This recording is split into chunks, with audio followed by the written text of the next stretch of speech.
jaarum ko waɗi gila ɓogge ha jottimi caggal ma e rewga min jaari jamma jamma mbeɗa wonde cuhlon almudon tan tawson minen metti gonɗe amen ɗo ya suka men maayi min ngala hen sunu haqqe ɓerɗe amen en mbayi mettude ni minen ga hanti min natti sohlude gurdam aɗa ara ha nokku ɗo poɗɗa ñamde e yarde ñamde horo yettadema chaque jour tu vois quelque chose qui te fait pleurer chaque jour.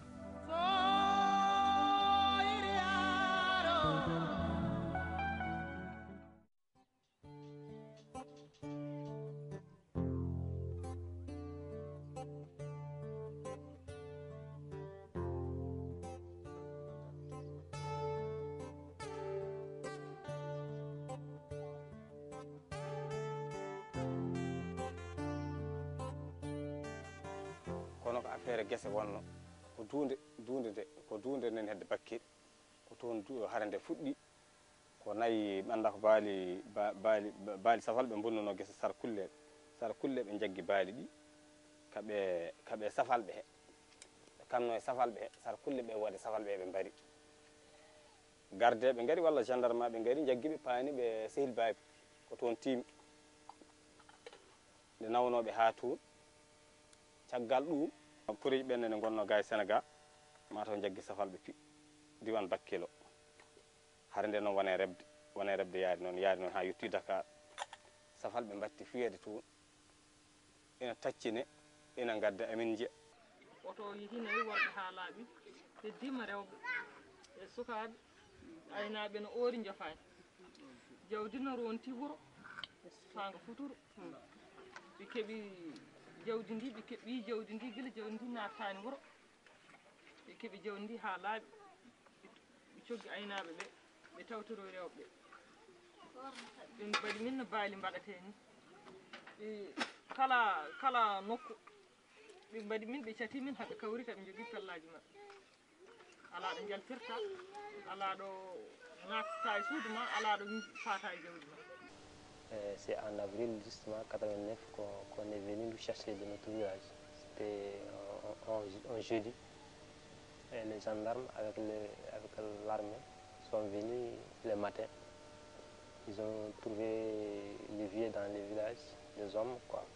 Et ils les ont réunis, ils les ont appelés en réunion, quoi. On est parti en pleine nuit. On est parti jusqu'à mi-semaine. Et on a perdu la route. Parce qu'il n'y avait pas de goudron, c'était seulement en pleine dure. La voiture a perdu. Donc, on ne savait plus où aller. Maintenant, ils ont demandé à ce que la voiture soit garée. Il y avait 3 gardes, 3 gendarmes armés jusqu'aux dents. En pleine brousse, les gens avaient faim, avaient soif, parce que c'était la saison chaude. Les gens avaient commencé à prendre soif. Il n'y avait pas d'eau.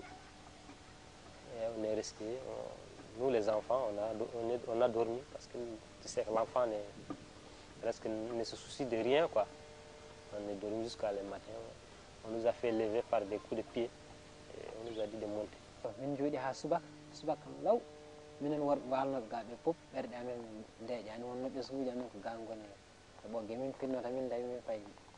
Lorsque nous sommes traversés, nous avons marché un peu pour nous éloigner un peu du fleuve, quoi. Parce qu'on a vu des gardes pointés avec leurs armes.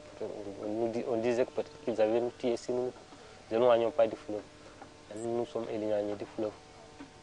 Environ 1 kilomètre.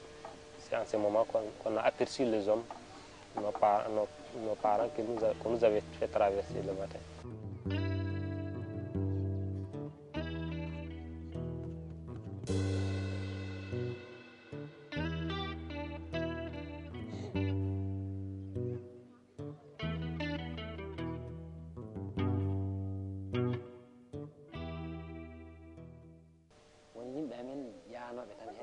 calmino e nokkuji he garti ɗon jamma e wuro he tinani probléme o waɗi tinani caɗele baɗɗe ɗe garti ɗon e jamma kamɓe militaire walɓe ɗon ɓe mbalde kaake ɗe e jawdi ndi ɓen ɓe mbaɗi ɗumen ko golle ɓurɗe fof bonde presque worɓe ɗiɗo nayi ɓen gonno ɓe pii ɗumen ha wonno mbi kono kaptoɗe ɓe pii ɗumen piggal musgal aynaɓe ɓen ɓe nawdi ɗumen koye jawdi he ndeni jawdi ndi woni hen sukaɓe winoɓe ina goppa jawdi ndi tan ne calo rende ɓe jaggi ɗumen piiɗi ɓe mbaɗino golle bonɗe ɗa ɓe tongi ɗumen ɓe duufe mumen ndiyam ha hanki kuuƴi finalement ummin ndeni jawdi ndi.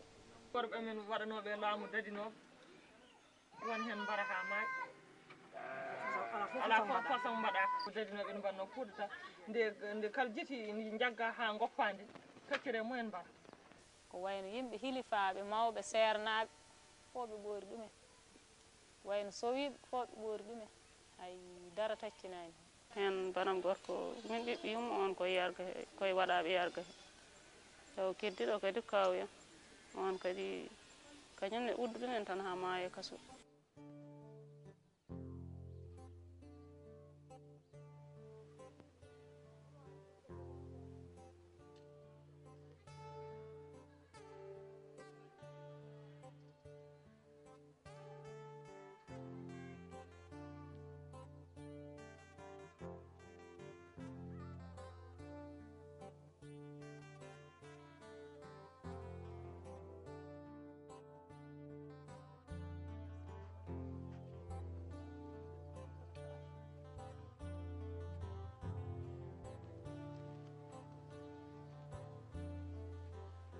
Ye joni fadde temed ɗiɗi galle ene waɗa e nder caali gooti ɗum woni hen ɗo e Djoub caaleje ɗe henne ne keewi yimɓe ha keewi nde ɓe mbi worɓe ɓe yo gar janta e maɓɓe kamɓe fedde arnode en heɓɓoɓe nde luuɓa ɓe auto ji luuɓa ɓe charrette aji ɓe jaaha ɓe gaddo e leɗɗe ladde mbaɗa comme cuuɗi ni caali fof ɓe mbaɗani ɗum suudu wotoru ɓaggi hen yano ha ɓooyi worɓe ɓe ɓe jaadannoɓe Allah waɗi batti yaade ladde en garda looton ne mbaɗa cukkon ha jomiraɗo joom mbawɗe waɗi hankadi kamɓe na serni jogui gueɗe ɗe ha hankadi ha hedde duuɓi 5 kam mayno woppuɓe ni henti.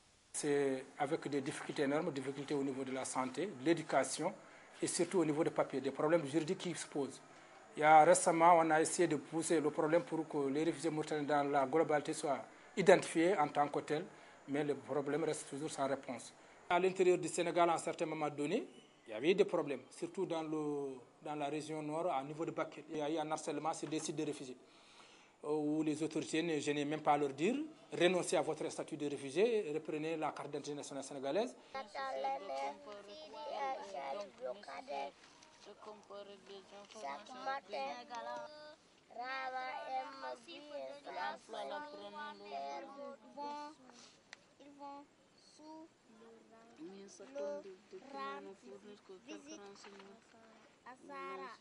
Aucun réfugié mauritanien ne vous dira que moi je savais qu'on va rester ici pour de bon.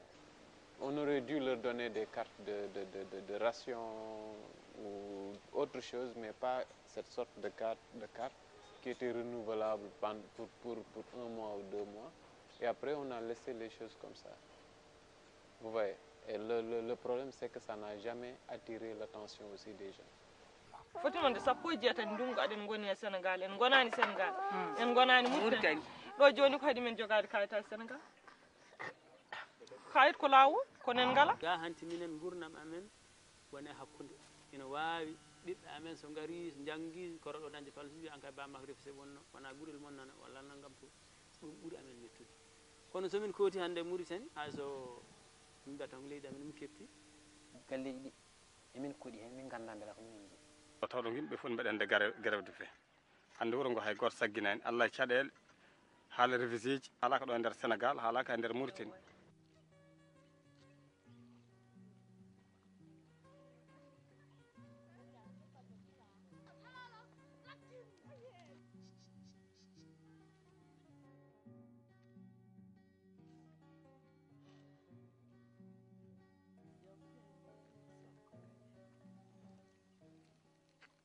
min jiiɗi ko wadde Mauritanie min jiiɗi ko wadde dow juɓɓudi tote tillis tan mi wiye joni leydi ma tan nawtudem toon wiya ɓaay min no carriére am boniri ni tan mi hoota tan ni henne tan ala jinmi so mbeɗa hoota tawa ko droit réfugié fof droit min e réfugié ji fof tawa koko heɓa. Ici on est là malgré nous. Qu'est-ce qu'on peut faire tourner chez nous? J'ai peur parce que ce qui m'avait fait quitter sont toujours là-bas et puis ils restent toujours égaux à eux-mêmes. pratique toujours la même politique de ségrégation raciale. saktat ɗum ko yimɓe ɓe ina woodi toppitiɓe haqqiji yimɓe hay so tawi won yooloɓe haqqiji ne won toppitiɓe haqqiji ɗum gona yimɓe haɓateɓe wawata wallude men tan ko HCR.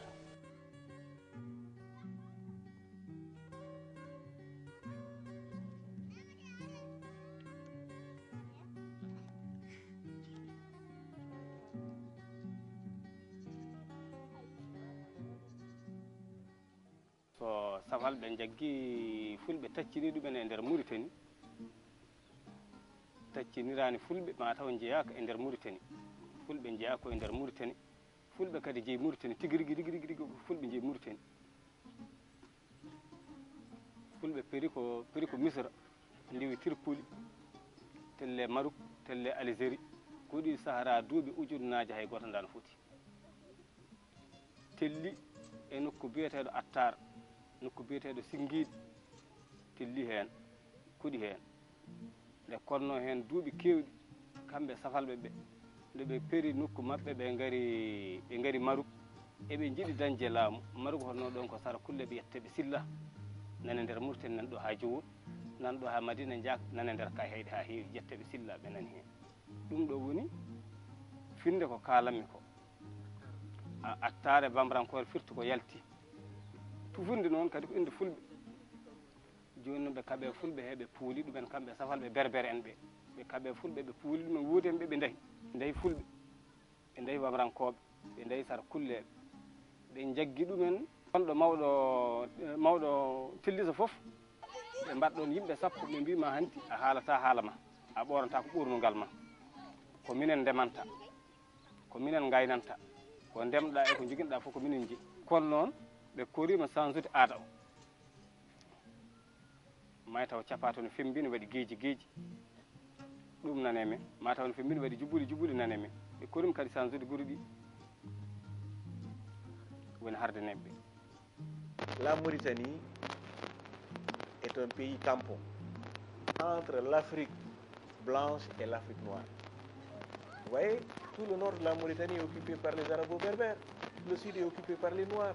La présence des Noirs est attestée depuis la préhistoire. La partie sud de la Mauritanie s'appelait le Djeri Fouta. Et il y a des toponymes Galengari, Ngaska Norwa, que les Maures ont repris à leur compte. Il se trouve que, après l'indépendance, eh bien, ce sont les Maures qui ont pris le pouvoir. Et ils ont décidé que le pouvoir devait rester uniquement entre leurs mains. Et malheureusement, du point de vue démographique, les Noirs ne constituent pas une minorité. won wiiɓe wonde won laaminoɗo fadde duuɓi capantati fayde yimɓe ɓe taccinade ne fewjanno ɗum kono ma taw jomiraɗo hoddiri tan koye junggo ma woya yimɓe ndiwa taccina kono safalɓe kam mbeɗa sikki ɓooyi ko gañi haal Pulaar sabi no wanno ko gila ko ɓooyi ɓeɗo kawran haal Pulaar fof ɓe kirsa o waji goto ne wonno ne wiye wullum seyke gila e nden kala ɗo hawruno e haal Pulaar ittat dande mum joña. Chaque jour, tu vois quelque chose qui te fait pleurer. Chaque jour. Soit on prend ton préféré, ton père, mère, encore devant toi, tu ne peux rien. Soit on prend ta femme qui est en grossesse, on déchire le ventre pour voir comment les enfants sont dans le ventre. Mais, papa,